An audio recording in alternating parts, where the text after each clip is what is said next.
The power to manipulate midichlorians to create life or prevent death. Immortality through manipulation of the Force. That was the life work of the Sith Lord Darth Plagueis. Born in Legends on Megiddo to a wealthy Force-sensitive Mun father between 147 and 120 BBY, Higo Damask II was a powerful Sith Lord that pulled the strings behind the scenes on many fronts, and was one of the primary instigators of the Clone Wars prior to the rise of his apprentice, Sheev Palpatine. Higo Damask was raised by his mother and father, who were Force-sensitive Muns brought together by the Sith Lord Darth Plagueis, who orchestrated events to become Plagueis' master when he was old enough. Higo's father was a middle management agent for the intergalactic banking clan named Car Damask, who by chance met Darth Plagueis and became a central part of the Sith Lord's designs to raise his own apprentice. Plagueis had been searching the galaxy for an apprentice that he could raise in the Force for a very nefarious purpose. Plagueis had attained the knowledge on how to transfer his consciousness from one body to another, and was attempting to raise a host strong enough in the Force that he could possess, until the revealing of the Chosen One of Prophecy. Higo Damask II, named after his grandfather, discovered he was Force-sensitive from a very early age. This pleased Plagueis, and Higo's parents handed him over in return for a career advancement for Car. Darth Plagueis took the young Mun and traveled the galaxy with him, avoiding suspicion by masquerading as a young accountant for Plagueis' real identity, Rugus Gnome. This allowed the two Sith to spread discontent throughout the galaxy, to prepare for their rule under the guise of honest exploration and business. Many years went by, and while Plagueis called Plagueis his apprentice, he only really fostered his apprentice's incredible talent for midichlorian manipulation, all the while making sure that the Mun would only apply it to the preservation and extension of his own life, though Plagueis developed his own skills farther than even his master was aware of. As Higo grew older, his father Car continued to excel in the IBC, becoming chairman of the organization, but he became sick with a genetic heart condition that eventually claimed his life. Though Higo had other stepbrothers and stepsisters, due to dark manipulation on his part that saw the demise of his entire family, Plagueis became the sole heir of the Damask family fortune, and used its influence to form an invisible network of politicians, leaders of various trade organizations and cartels, and even gangsters. Plagueis became a powerful underworld influencer in his own right, and used his considerable financial backing to manipulate many major political and societal changes behind the scenes. As the years went by and Plagueis grew in the Force and influential power, Plagueis was biding his time, waiting for his apprentice to take the mantle of Sith Lord for himself by force, as was the custom of the Rule of Two set in motion by Darth Bane. This was actually a false ruse though, as Plagueis was eager to test his theory of conscious transfer, as he had never attempted it before that time. The moment came while on a mission that went sideways, and Plagueis seized the opportunity and killed his master, though Plagueis was able to transfer his consciousness into Plagueis' body successfully. However, this did not go entirely as the Bith had hoped, as through Plagueis' gift of foresight, Plagueis foresaw that Plagueis would die at the hands of his apprentice before the Chosen One was even on the scene. And in shock, he fled his apprentice's body and remained trapped as a disembodied essence in the cave where he was killed, as Plagueis escaped off-world. The Mun continued his experiments into midichlorian manipulation, and preferred to approach it from a scientific angle rather than a spiritual one. Unbeknownst to Plagueis, Plagueis had secretly been training another apprentice, a Bith Sith Lord Darth Venomous, who was a backup agent to do other works that he did not trust Plagueis to accomplish. After Plagueis' death, Venomous hunted down and attempted to kill the Mun, but Plagueis turned the tables on him and eliminated the rival Sith, keeping his body to use as a specimen for his midichlorian experiments. This worked out incredibly well in Plagueis' favor, as Venomous had a high midichlorian count and he was a prime suspect to experiment on. As even more time passed, Plagueis rose to prominence in the intergalactic banking clan, and was the leader of Damask Holdings, a financial corporation of the IBC. After the death of his master and his rival, Plagueis began to seek his own apprentice, discovering the rising success of a young man from Naboo, by the name of Sheev Palpatine. Plagueis began to work on the young man, embellishing the tale of his family's death as an intentional poisoning rather than the truth that he prevented them from receiving the life-saving treatment that they needed, all to become the sole heir of the vast Damask fortune and to further his own goals. Palpatine did not believe the Sith Lord, but took his advice nonetheless, murdering his own family while departing on a vacation, with the assurance from Plagueis that all evidence of the crime would be destroyed by the Sith Lord, eliminating Palpatine as a suspect in the case. With the young man now firmly in his corner, Plagueis and Palpatine redoubled their efforts to spread the Sith agenda behind the scenes, as Plagueis worked to advance Palpatine in his political career, to eventually reach the role of Supreme Chancellor, while Palpatine saved his master from several assassination attempts on his life. Their relationship was unlike the one that Plagueis shared with his master, as Plagueis did not believe in the rule of two, sharing information with his apprentice freely and having no secrets. However, preferential treatment was not in the Mun's training regimen, as Plagueis forced Palpatine to face his fears, denied him pleasures, and took from him the things that he loved. As the Sith grew in power, they sought to eliminate the Jedi Order, the main obstacle to their galactic rule. Plagueis became interested in the possibility of creating an army to destroy the Jedi Order directly, and so began discussing the creation of a clone army with the Kaminoans. Though instead of using humans as a template, Plagueis considered using the Force-resistant Yinkori species instead, though they were naturally incredibly aggressive and hard to control in a military setting. In the midst of these discussions, Plagueis was introduced to Count Dooku, who was a Jedi increasingly dissatisfied with the corruption of the Galactic Senate. Plagueis found common ground with the Count, and felt he could recruit Dooku as an insurance policy against the possibility of losing Sidious. Dooku was accompanied by the Jedi Sifo Dyas, who also lamented the corruption of the Senate,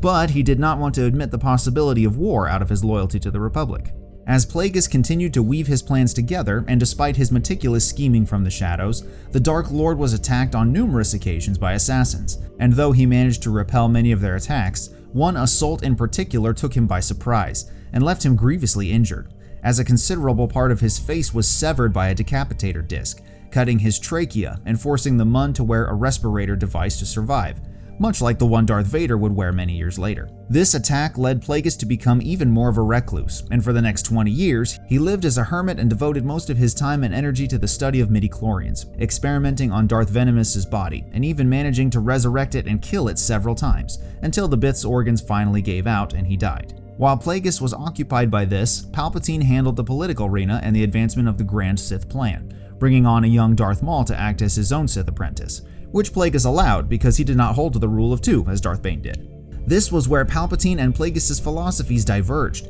Palpatine wishing to follow the rule of two and seize control of the galaxy for himself, whereas Plagueis was consumed almost wholly with his attempts to unravel the mysteries of eternal life through midichlorians. And as Palpatine rose to new heights in the Coruscant political arena, Plagueis carried on his life extension midichlorian research. And by 34 BBY, he believed he was close to a breakthrough that would save himself and his apprentice from death. Plagueis cataloged all of his findings into several manuscripts, which, collected together, formed a work that Sidious would later call the Book of Sith, which attempted to define midichlorians and the Force through purely scientific means. Plagueis explored many different aspects of the Force, from the manipulation of space-time, the continuity of consciousness after death, to even the creation of life itself through midichlorians, by which he claimed that he could create a Dark Chosen One as a trivial matter once he had achieved mastery over manipulating midichlorians.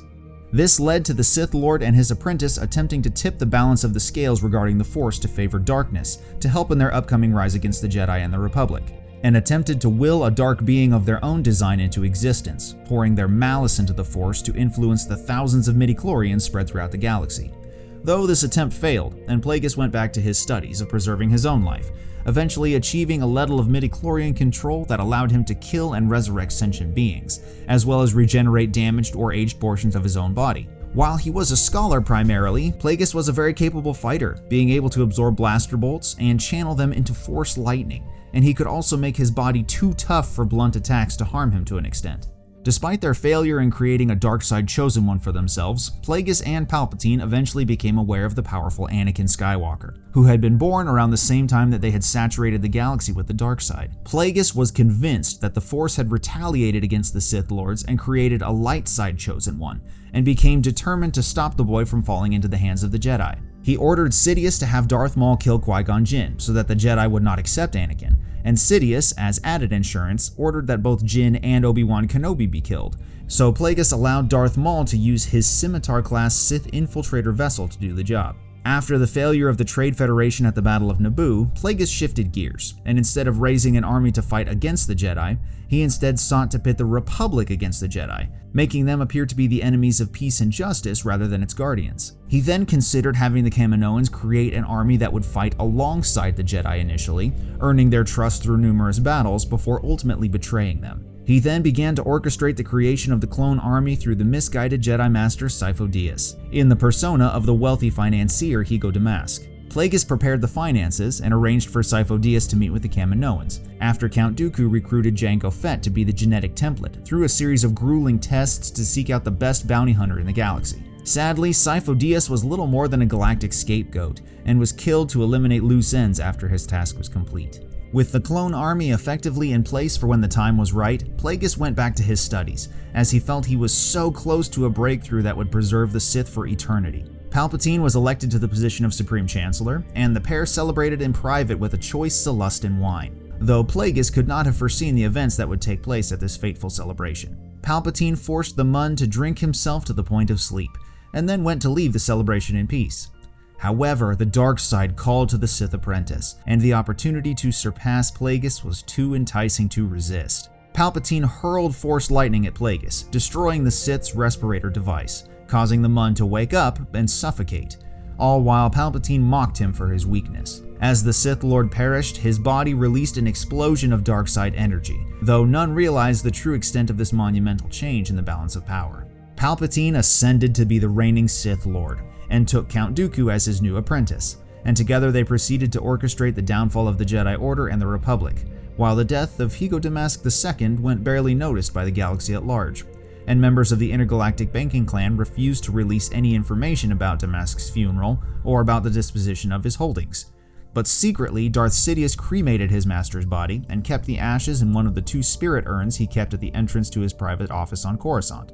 Though Plagueis purportedly taught Palpatine everything he knew, Palpatine himself was unable to fully master cheating death through the Force via midichlorians, and was forced to rely on clone bodies to hold his spirit instead, which he demonstrated beyond his death in Return of the Jedi and his return in The Rise of Skywalker. While this is what we know about Plagueis from Legends, not much is known about Darth Plagueis from the established canon, besides the tale that Palpatine told Anakin in Revenge of the Sith. And, interestingly enough, it is never directly mentioned that Palpatine was Plagueis' apprentice, though it is heavily inferred, and a link to the official encyclopedia on StarWars.com did refer to Sidious as having been trained by Darth Plagueis. One very interesting appearance from the Sith Lord that we've seen so far in canon is in the new show The Acolyte, at the very end of the first season when you see a shadowy figure hiding behind a rock, which we are assuming to be Darth Plagueis. Darth Plagueis' legacy lived on in his apprentice, who managed to cheat death temporarily by transferring his consciousness into another clone body, though the process was incomplete, and the new clone body could not withstand the incredible dark side power that the original body had become acclimated to, and was rapidly decaying so that he would die soon if not treated. Because of this, Sidious mused that perhaps Plagueis was having the final laugh over his apprentice, as karma for his untimely demise. Darth Plagueis was an incredibly powerful Sith Lord, and with his powers to influence life and death, his incredible fortune, and his plans for galaxy-wide conquest, it was easy to see how Palpatine was able to coordinate so much of the Clone Wars from behind the scenes, because his master had been doing the exact same thing for numerous years before the fall of the Republic and the rise of the Galactic Empire and the downfall of the Jedi Order. Want to know more about great Star Wars topics just like this one? Be sure to check out my channel for more great videos, hit those like and subscribe buttons, and the bell to be notified every time I publish something new. Be sure to select all notifications to never miss out on a new episode that I publish. Be sure to hit me up in the comments too, because I really love talking to you guys. Thank you so much for watching this video, and I will see you in the next one.